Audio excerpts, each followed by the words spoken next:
هذه واحد البنت سميتها مروه كتقرا في الباك وقريبه تلتحق بسلك التعليم العالي، ولكن مازال ما وضحش ليها شنو غدير مورا الباك. اول خطوه دارتها مروه هي مشات عند الموجه في الاداره وسولاتو وقدم ليها التوجيه اللي كيناسب تكوينها وعطاها مصادر ودعامات اللي غتعاونها تختار. دازت سيمانه وهي دير لهم المؤسسه زياره استكشافيه لواحد الجامعه في مدينتهم. في الزياره لهاد الجامعه مروه تلاقات مع طالبات في السنه الثانيه في الجامعه وبقات كتاخذ وتعطي معهم على هاد الجامعه والشعب اللي فيها والايجابيات والسلبيات الى اخره. وملي رجعت مروه لدارهم في ظرف اسبوع قدرت تعرف شنو غدير بالضبط بلا تردد او شك. هادشي اللي دارتو مروه كيديروه كاع الناس وكنديروه كاملين، وهذه هي الابيستيمولوجيا بكل بساطه. في الاول مروه خدات الاستشهاد من شخص موثوق، ومن بعد قامت بالتجربه، وفي الاخير خدات اراء مجتمعيه باش في التالي تكون عندها واحد المعرفه كامله في موضوع التوجيه وتاخذ القرار النهائي ديالها. وهذا هو الموضوع ديال اليوم. خليكم معايا باش نتعرفوا على الابيستيمولوجيا مفاهيميا ونعرفوا انواعها ومصادرها وكيفاش نفرقوا بين الوهم والحقيقه. كلمه ابيستيمولوجي ماخوذه من اليونانيه وكتكون من جوج كلمات: ابيستيمي وكتعني المعرفه والفهم، ولوجيا وكتعني الدراسه او العلم. وبالتالي يمكن لنا نترجم كلمة إبستيمولوجيا إلى علم المعرفة أو دراسة المعرفة. وهذا المصطلح كيتستخدم باش نوصف واحد الفرع فلسفي اللي كيدرس لنا طبيعة المعرفة والمصادر ديالها والحدود والأنواع وكيفية اكتسابها. في عمق الإبستيمولوجيا كنلقاو جوج الأنواع رئيسية من المعرفة. كاين المعرفة التجريبية اللي كتجي من التجربة والحواس، والمعرفة العقلية اللي كتجي من التفكير المنطقي والعقل. ولكن اليوم غنطرقوا لجميع الانواع الاخرى ديال الابيستيمولوجيا. اول نوع الابيستيمولوجيا التجريبيه. هذه المدرسه كتركز على ان المعرفه كتجي اساسا من التجربه والحواس، يعني الانسان كيتعلم من خلال داكشي اللي كيشوف كيسمع كيلمس وكيتفاعل مع العالم الخارجي. الفلاسفه بحال جون لوك وديفيد هيوم كانوا من رواد ديال هذا التيار. في نظرهم العقل كيكون خاوي بحال ورقه بيضاء وكيبدا يكتسب المعرفه من التجارب اللي كدوز حداه. الابيستيمولوجيا العقلانيه في المقابل، هاد الفلاسفه العقلانيين بحال ديكارت وسبينوزا كيشوفوا بان المعرفه الحقيقيه كتجي من العقل والتفكير المنطقي وماشي بالضروره من التجربه، وكيركزوا على ان الافكار الاساسيه بحال الرياضيات والمنطق كيمكن نعرفوها عن طريق التفكير فقط بلا ما نحتاجو نشوفوها ولا نعيشوها. الابيستيمولوجيا النقديه، هاد المدرسه كانت محاوله من ايمانويل كانت باش يجمع بين التجريبيه والعقلانيه، وقال بان المعرفه كتجي من التفاعل بين التجربه والحواس، والعقل كينظم هذه التجربه وكيعطينا معنى، او بمعنى اخر كانت كيقول بان الانسان كيشوف العالم من خلال نظاره العقل اللي كتنظم لنا المعلومات اللي كتجي من الحواس. البراغماتيه، الفلاسفه البراغماتيين بحال ويليام جيمس وجون ديوي كيشوفوا بان قيمه المعرفه كتحدد بناء على الفائده ديالها والنتائج اللي كتجيبها. يعني واحد الحاجه كتولي معرفه اذا كانت غادي تنفعنا في حل المشاكل في العالم الحقيقي، وما كيهمش واش شي فكره حقيقيه بالمطلق، ولكن كيهم فقط الغرض اللي حنا محتاجينه منها.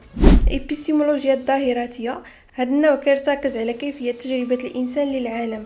الفيلسوف إدموند هوسر كان من مؤسسي هذه المدرسة اللي كتحاول تفهم المعرفة من خلال تحليل الوعي والتجربة الذاتية ديال الفرد، وكتشوف بأن الفهم ديالنا للعالم كيتبنى من الطريقة اللي كنجربوا بها أي حاجة مباشرة. الإبستيمولوجيا الاجتماعية، هذا النوع كيتعتبر أن المعرفة ماشي فردية فقط، بل كتشكل داخل المجتمعات والثقافات، وكتدرس كيفاش المجتمع والمؤسسات أو اللغة كيلعبوا دور في بناء المعرفة. مثلا المعتقدات الشعبيه والتقاليد عندهم تاثير كبير على اللي كنعتبروه معرفه في مجال معين. دابا غادي ننتقلوا للمصادر ديال المعرفه. اولا الحواس والتجربه، هذا المصدر كيعني ان المعرفه كتجي من التجارب اللي كنعيشوها او من اللي كنشوفوه وكنسمعوه وكنحسوه وكنذوقوه وكنفهموه عن طريق الحواس ديالنا، وهذا هو المصدر الاساسي ديال الفلسفه التجريبيه. مثلا ميمكنش نعرف بلي الماء في هذا الكاس بارد الا ما قسناش هذا الماء وحسينا بالحراره اللي فيه، او مثلا ما غاديش نعرف بلي السما زرقاء الا اذا استعملت حاسه النظر. ثانيا العقل والتفكير المنطقي، في هذا النوع ديال المصادر المعرفه كتجي من التفكير العقلي المنطقي بلا ما نحتاجو للتجربه الحسيه.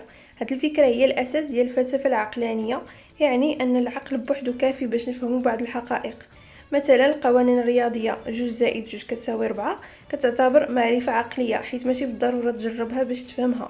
او مثلا من الدقه الاولى غيبان لك بلي واحد الحاجه ميمكنش تكون صحيحه وخاطئه في نفس الوقت، حيت ببساطه ماشي منطقيه، وهذه القضيه ضد مبدا المنطق.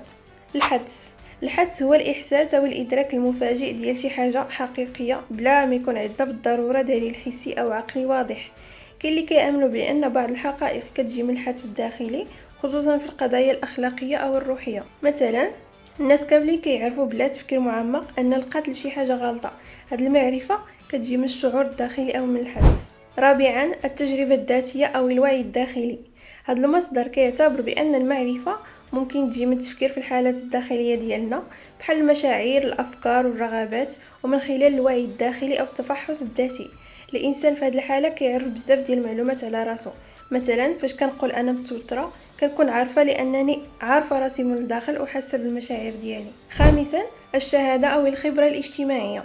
الشهاده هي مصدر المعرفه اللي كيجي من المعلومات اللي كنعرفوها من الاخرين، وكنستعملوا هذا المصدر ملي كنامنوا بشي حاجه لان شي حد موثوق هو اللي خبرنا بها.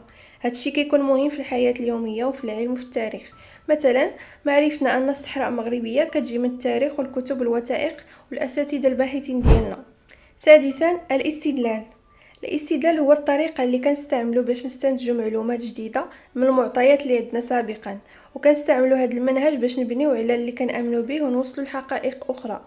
مثلا الا شفت السما غايمه غادي نستنتج مباشره بلي غتصب الشتاء واخا تكون مازال ما صبات. الذاكره هي كذلك كتشكل واحد المصدر مهم للمعرفه، وبزاف ديال المعلومات اللي كنامنوا بها كنحتفظوا بها في الذاكره ديالنا. مثلا كنعرفوا بلي واحد الحاجه درناها البارحه والسيمانه الفايته انطلاقا من الذكريات اللي عقلنا كيحتفظ بها. ثامنا الوحي والمعرفه الدينيه. في الاديان الوحي كيتعتبر مصدر خاص للمعرفه، وهذا النوع من المعرفه كيجي من الله وكيكون غالبا عن طريق الانبياء او الكتب المقدسه. مثلا في الاسلام القران كيتعتبر مصدر للمعرفه الدينيه بحيث انه كيتعتبر كلام الله. اخيرا التوافق والاتفاق الجماعي. هذا المصدر كيعتمد على المعرفه اللي كنكتسبوها من خلال توافق مجموعه من الناس او المجتمع ككل. مثلا شي حاجات كتعتبر حقيقيه لان اغلبيه الناس متفقه عليها، بحال القوانين الاجتماعيه او القيم الاخلاقيه في المجتمع. دابا غننتقلوا للتمييز بين الحقيقه والوهم، وهو من الاسئله المهمه اللي كتعالجها الابستيمولوجيا، وهو واحد من اكبر التحديات اللي كيواجهها الانسان. باش نفرقوا بين الحقيقه والوهم كيخصنا نستعملوا بزاف ديال الادوات. من بين هاد الادوات اولا التحقق من المصدر. باش نعرفوا واش المعلومه صحيحه او حقيقه او وهم خاصنا نسولوا منين جات هاد المعلومه وواش المصدر ديالها موثوق. مثلا في العلم المعلومه خاصها تجي من تجارب واختبارات علميه، وفي الاخبار خاصنا نشوفوا واش الجهه اللي نشرت الخبر معروفه بالمصداقيه. ثانيا التجربه والتحقق. واحد من الطرق المهمه باش نعرفوا الحقائق هو الاعتماد على التجربه، يعني نجربوا ونشوفوا النتائج. مثلا باش نعرف المذاق ديال واحد الطاجين واش حلو ولا مالح خصني نذوقو عاد نعرف ونتاكد. ثالثا المنطق والتفكير العقلاني. واحد من الطرق المهمه للتفريق بين الحقيقه والوهم هي استعمال المنطق.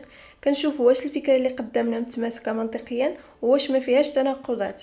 مثلا الا سولك استاذ واش مراجع دروسك عندك جوج احتمالات، يا تقول ليه هي ولا تقول ليه لا. ميمكنش يكونوا بجوج حيت بهكا كتخالف المنطق وكتناقض مع مبادئ العقل. رابعا الاجماع والشهاده. كنقدروا نميزوا بين الحقيقه عن الوهم من خلال الشهادات المتعدده. ملي كيكون عندنا عدد كبير من الناس متفقين على واحد الحاجه بناء على التجارب المختلفه ديالهم كيكون هذا دليل على ان هذه المعلومه حقيقيه. مثلا الى الناس كلهم كيشوفوا الشمس في السماء غادي يكون دليل قوي بانها فعلا في السماء. لكن حذاري انك تبقى غادي دائما مع الجماعه وتعتمد عليهم بوحدهم، حيت بعض المرات كتكون الاغلبيه كتامن بوهم، خصوصا في حاله التضليل الاعلامي او الشائعات. خامسا التجربه الذاتيه. في بعض الحالات كنقدروا نعرفوا واش الحاجه حقيقيه او وهم من خلال التجربه الذاتيه. مثلا فاش كيجرحك شي حد بشي هضره ولا كيتنمر عليك غتحس بالحقره وتقلق، ماشي حيت شي واحد قال لك كيفاش خصك تحس، ولكن حيت حسيتي بها من الداخل ديالك. سادسا الشك المنهجي. مثلا كنتي ناوي تشري واحد التليفون جديد وبقيتي كتسول صحابك وبقاو كيقترحوا عليك بزاف د الاراء وكل واحد كيشكر نوع التليفون اللي عنده، ومع ذلك بقيتي شاك من هضرتهم ومشيتي تقلب على النت وقريتي مقالات وشفتي فيديوهات مراجعه وقارنتي الاسعار والمواصفات ديال كل نوع، وفي الاخر عاد قدرتي تاخذ قرار نهائي مبني على منهجيه الشك والتشكيك. سابعا التوافق مع الواقع. الحقيقه كتعني ان المعلومه او الفكره كتوافق الواقع، يعني واش هذه المعلومه اللي عندي كتعكس العالم كما هو ولا لا. مثلا هذا واحد قال لك حقا طارت المعزه، ما يمكنش تيقوا واخا هو غير مثل شعبي، ولكن بغض النظر على الصوره البلاغيه ديال المثل فراه ما يمكنش المعزه تطير. ثامنا الاستمراريه والتكرار. الا كانت المعلومه كيتعاود التاكيد ديالها مع مرور الوقت وبشكل مستمر فغالبا كتكون حقيقه. مثلا القوانين الفيزيائيه بحال الجاذبيه كتتاكد في كل مره كنجربوها. تاسعا النقد العلمي. في البحث العلمي التفريق بين الحقيقه والوهم كيتطلب تجربه التحليل والنقد من قبل العلماء الاخرين. مثلا كنقوموا بتجارب ونشوفوا النتائج ومن بعد كيجيو علماء وحدين اخرين وكيراجعوها باش يتاكدوا واش حقيقه. الا خرجت لهم نفس النتائج كل مره فكنعتبروها حقيقه. اخيرا الحدس والتفكير النقدي. بعض المرات الانسان كيكون عنده حدس بان شي حاجه وهم او حقيقه، ولكن خاص داك الحدس ديالو يكون مدعوم بتفكير النقدي. يعني قبل ما نعتمدوا على الحدس خاصنا نسولو شنو الادله وكيفاش نقدروا نتحققوا، وما يمكنش دائما نعتمدوا على الحدس بوحدو بلا ما نفكروا بعمق. خلاصه الابيستيمولوجيا كتبحث في الجذور ديال المعرفه وكيفاش الانسان كيوصل لهاد المعرفه وقداش هي موثوقه. هذا المجال عنده تاثير كبير في العلم وفي الفلسفه وحتى في الحياه اليوميه، حيث كيدفعنا نفكروا في الاشياء اللي كناخذوها كمسلمات ونطرحوا عليها اسئله عميقه. وهنا غنكون وصلنا لنهايه الفيديو. اللي مهتم بمصادر او يبحث اكثر في الموضوع نخلي لكم كتب واقتراحات في صندوق الوصف.